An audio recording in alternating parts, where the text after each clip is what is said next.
सज्जनों, आज मैं आपके साथ शेयर करना चाहता हूँ गुप्त नवरात्र पूजा का महत्व क्या है।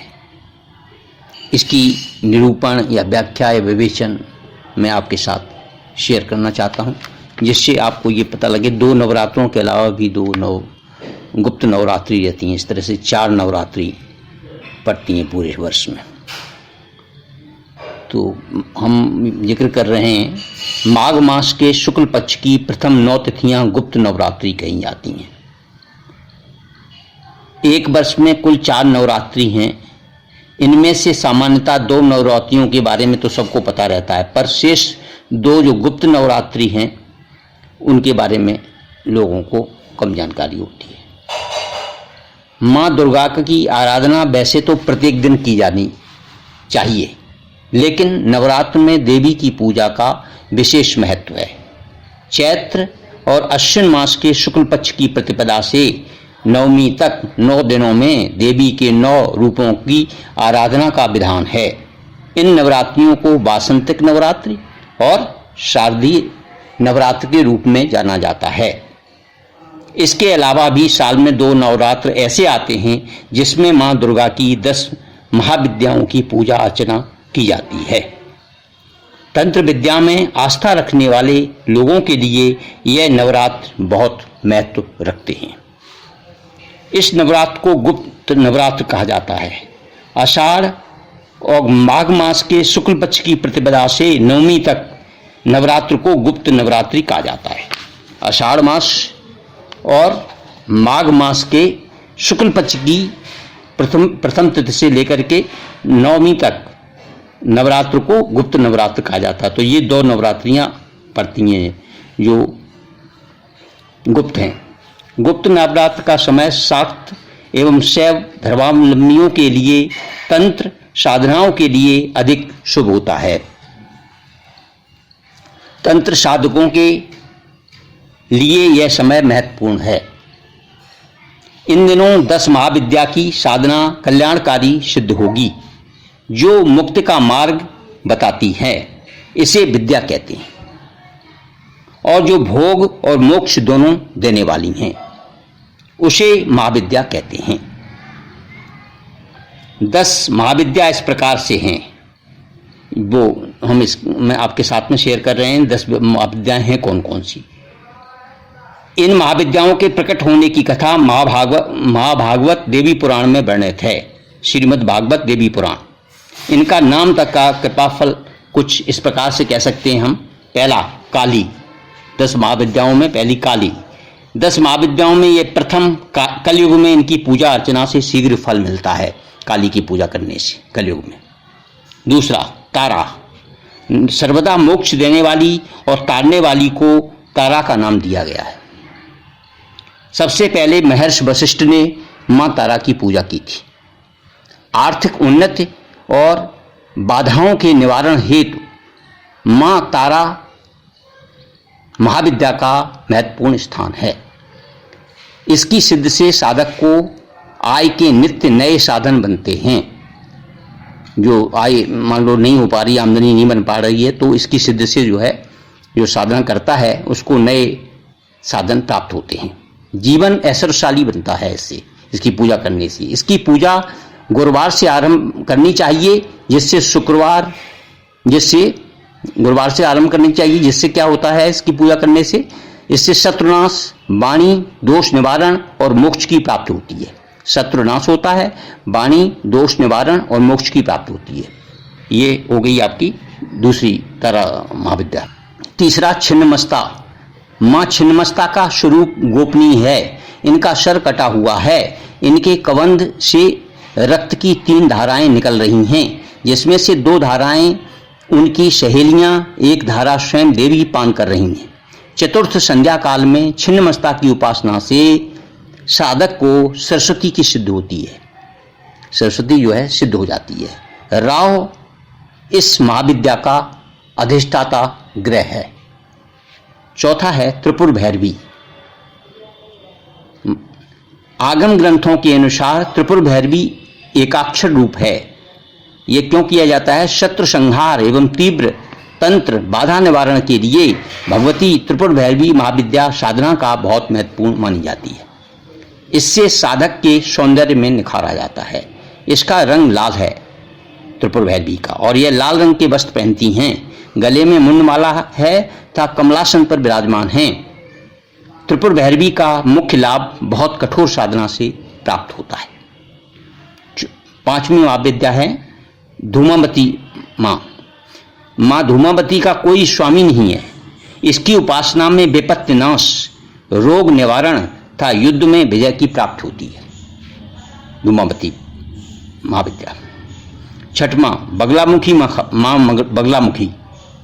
माँ बगलामुखी शत्रु बाधा को पूर्णतः समाप्त करने के लिए बहुत महत्वपूर्ण साधना है। इस विद्या के द्वारा देवी प्रकोप की शांति होती है। इससे क्या क्या प्राप्त होता है? देवी प्रकोप की शांति, धन धान की प्राप्ति होती है, भोग और मोक्ष दोनों की सिद्ध होती है।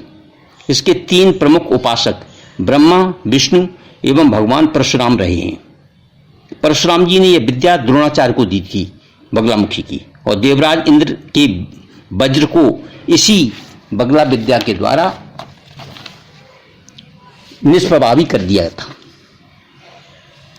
युधिष्ठिर ने भगवान कृष्ण के परामर्श पर कौरवों को विजय प्राप्त करने के लिए बगलामुखी देवी की आराधना की थी। मां बगला देवी की आराधना की थी बगलामुखी। 7वां षोडशी महाविद्या। शक्ति की सबसे मनोहर सिद्ध देवी हैं। इनके ललिता, राज राजेश्वरी, महात्रिपुर सुंदरी आदि अनेक नाम हैं। षोडशी साधना को राज राजेश्वरी इसलिए भी कहा जाता है क्योंकि ये अपनी कृपा से साधारण व्यक्ति को भी राजा बनाने में सक्षम हैं। इनमें षोडश कलाएं पूर्ण रूप से विकसित हैं, इसलिए इनका नाम मां षोडशी है, षोडश कलाएं की वजह से। इनकी उपासना श्रीयंत्र के रूप में की जाती है। ये अपने उपासक को भक्ति और मुक्ति दोनों प्रदान करने वाली हैं। बुध इनका अधिष्ठाता ग्रह है। 8वां भुवनेश्वरी महाविद्या। महाविद्याओं में भुवनेश्वरी महाविद्या को आद्याशक्ति कहा गया है। मां भुवनेश्वरी का स्वरूप सौम्य और अंग कांतिमय है। मां भुवनेश्वरी की साधना से मुख्य रूप से क्या प्राप्त होता है? वशीकरण, वाक् सिद्धि, सुख, लाभ एवं शत्रुओं पर विजय प्राप्त होती है। पृथ्वी पर जितने भी जीव हैं सबको इनकी कृपा से अन्न प्राप्त होता है, इसलिए इनके हाथ में शाक और फल फूल के कारण इन्हें मां शाकंभरी नाम से भी जाना जाता है। चंद्रमा इनका अधिष्ठाता ग्रह है मां भुवनेश्वरी का। और 9वां है मातंगी, मां मातंगी। इस 9वीं महाविद्या की साधना से सुखी गृहस्थ जीवन, आकर्षक और ओजपूर्ण वाणी का गुणवान पति या पत्नी की प्राप्ति होती है। इनकी साधना वाम मार्गी साधकों में अधिक प्रचलित है। वाम मार्गी जो साधना करने वाले हैं उनमें ये विद्या ज्यादा प्रचलित है। 10वीं कमला। मां कमला कमल के आसन पर विराजमान रहती हैं।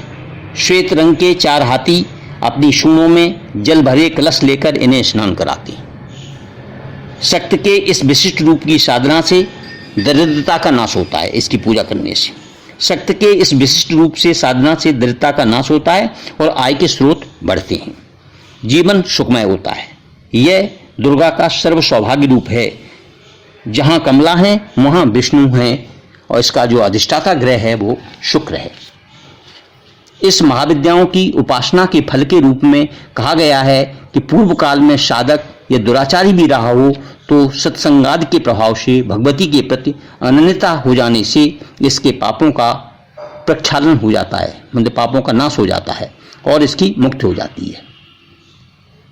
कहा गया है अपि चेत सुदुराचारो भजते माम अनन्य भावक भाक सोअपि पाप विनिर्मुक्तो मुच्यते भव बंधनात्। इस प्रकार से ये 10 महाविद्याएं हमने आपके साथ शेयर करी।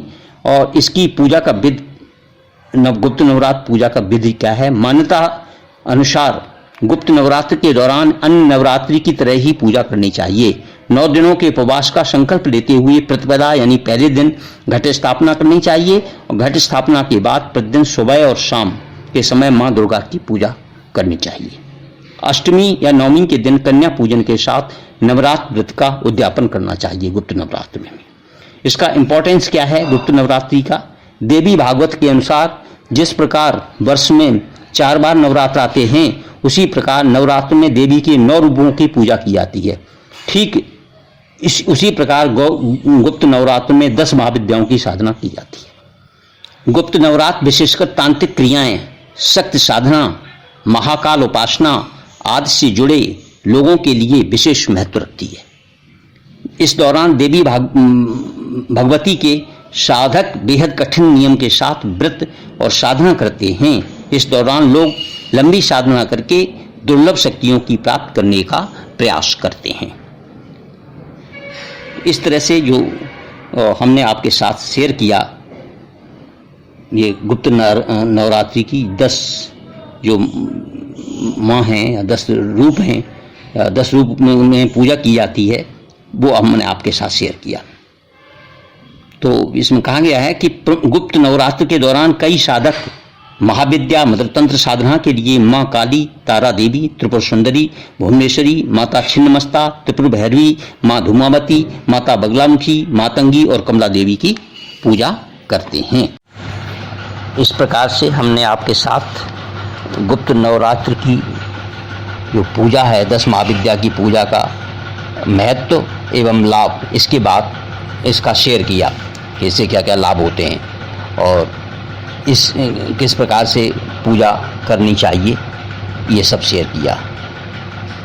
धन्यवाद। इति ओम ऐं ह्रीं क्लीं चामुंडाई विच्चे।